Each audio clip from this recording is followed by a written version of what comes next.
এই যে হাইকমেটটা দেখতে আছেন, ব্যাপারটা হয়েছে কি, এই যে আজকে 7টা বাজে গোসল দিয়ে বাসাতে বের হইছি।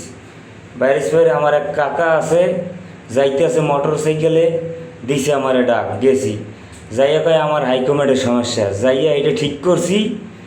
এই ধরেন আর এক বাসায় একটা খবর দিয়েছে যেন হাইকমেটের সমস্যা, মানে সন্ধ্যাটা হইছে আর ধরেন এই 2টা হাইকমেটে কাজ করা লাগছে।